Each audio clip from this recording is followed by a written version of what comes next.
Humans have been fasting for thousands of years for various reasons, including religion and spiritual practices. And many of you may have even tried intermittent fasting. Intermittent fasting has been encouraged for individuals who struggle with type 2 diabetes, to support gut health, as well as a way of promoting fat loss. But one type of fasting that may seem and feel radical is water fasting. Water-only fasting has really gained popularity in a way to support our gut health and even our overall well-being. Water fasting really takes fasting to a new level. This is where you consume only water for a certain amount of time. My name is Marcy Vasky, and I'm a functional medicine nutritionist with Oswald Digestive Clinic. So I see a lot of individuals who struggle with gut health for sure. I'm going to link our website down below where you can easily make an initial appointment. And as well, I'm going to link our free guide, which is 5 ways to improve gut health.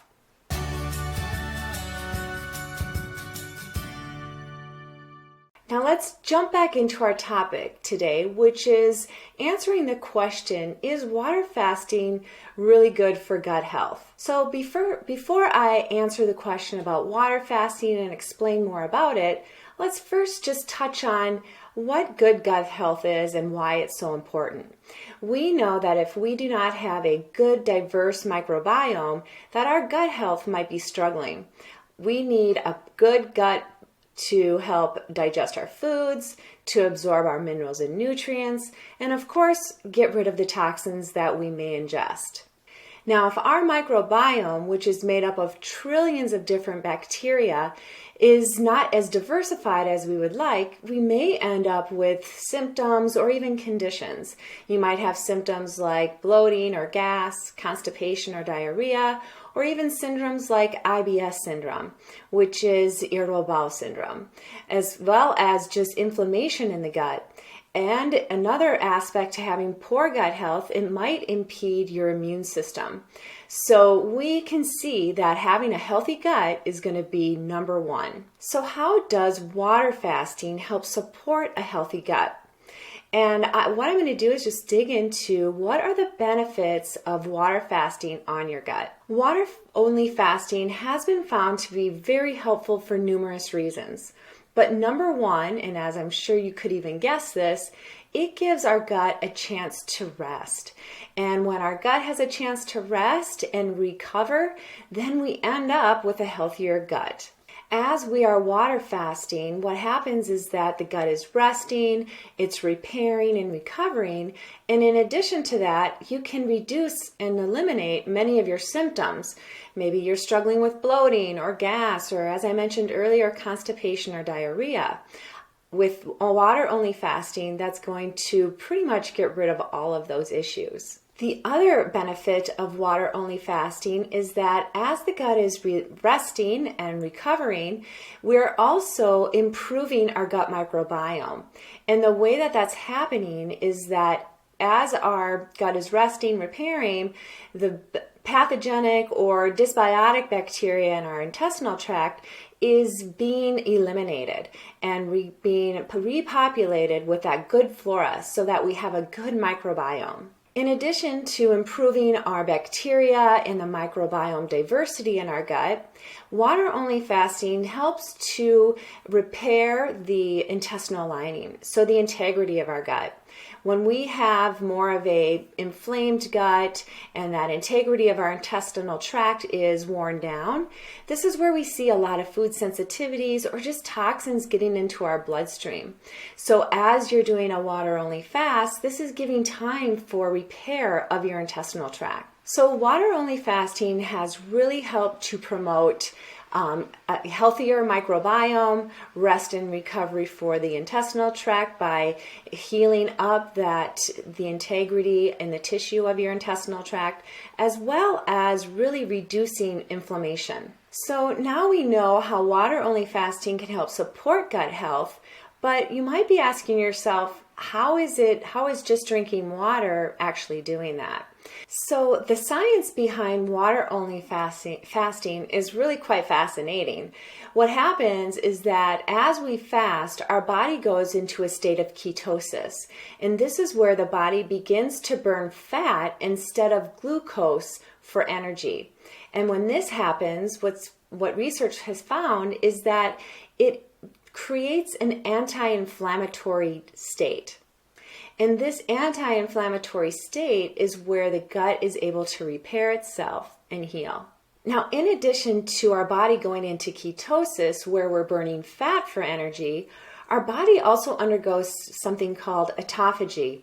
And this is where the body breaks down cells, damaged cells, as well as proteins, and eliminates them. And by this cellular cleaning or cleansing process in the body, what happens is that sets up a better gut health for us, as well as an overall better health in general. So this cellular process helps to remove toxins out of the body and increase our gut health. Also, water-only fasting has been found to help people with type 2 diabetes or even insulin resistance. What happens is that during a water-only fast, we become more insulin sensitive, as well as decreasing our insulin levels. And this is going to be very helpful for getting sugar into our cells properly. So you might be thinking, okay, well, that sounds pretty good. I'm struggling with some of those things, but can I do it a different way? Because we know that there's water-only fasting, and of course, I touched on just a moment ago, intermittent fasting, which does allow you to eat food throughout the day. But the benefit of water-only fasting that's really been found in research is by just having that water, it gives your gut time to rest, repair, and rejuvenate. And by having all of that rest is really where we see the benefits of water-only fasting. Now, if you're thinking, okay, well, I want to give this a try, but how do I go about it in the healthiest way possible?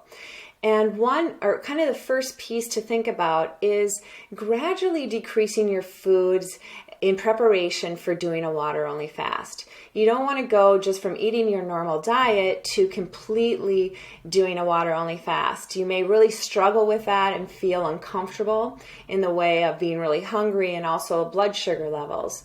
So kind of planning it out, thinking about when you want to start the water-only fast, and maybe a week before that, just start reducing your foods. Also starting to avoid caffeine and making sure you're very hydrated. These will all support you as you lean into doing the water-only fasting. Now, of course, water-only fasting is not for everybody, and if you have more questions or you're feeling like I'm a little unsure about doing it on your own, it is recommended to speak with a healthcare practitioner, a nutritionist, a dietitian such as myself, to walk you through the process and make sure that you are a good candidate for it. Now, there are a few stages that your body goes through during a water-only fast, and we're going to run through those now. So in the first stage, which they call the initiation phase, is typically between 24 and 48 hours. This is where the body is starting to reduce glycogen levels, so the sugars that are stored in our body we are getting rid of, and turning into more of that fat burning mode, which I talked about earlier as ketosis. During this time, you might feel hunger, and you might feel even a little bit lethargic or fatigued as your body is trying to transition into that fat burning mode. The second stage of water-only fasting is called the adaptation phase, and this begins about day 2 or 3 of the water-only fast, and this is where the body is getting really efficient at burning fat for fuel. And oftentimes people will feel much less hungry and also have kind of an uptick in memory or even just brain health, meaning that you feel almost a little euphoric and you can just really focus well. A lot of mental clarity during this stage. The final stage of this water-only fast is called deep fasting phase. And this begins on about day 3 of your water-only fast. And this is where people begin to really feel energized, and as well as this is when the body is really able to make some of those changes such as recovery, repair, rejuvenating the body as well as the gut. And oftentimes people feel really good in terms of even mental health. So as you can see, it takes a few days to kind of actually get to what all the benefits are of water-only fasting. And if you get to day 3 and maybe you could just get into day 4, it really, for everybody, it just depends on how long you want to do the fast. But if you're going to do a water-only fast, you want to kind of set yourself up to getting at least to day 3 so that you can get a big abundant of the benefits that water-only fasting can give you. As I mentioned, water-only fasting can seem and sound a little radical. And there are some tips in the way to give you the best experience if you choose to do that. And number 1 is to be really mindful of your body.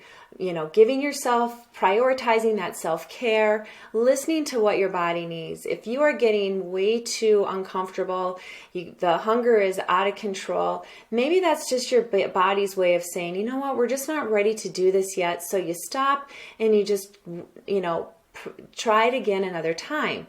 It's not perfect. Another thing to remember as you're doing the water-only fast is to rest. We're really using this tool as a tool to help rejuvenate and repair. If you continue to be very active, despite what your body is saying, that's not going to be helpful for you.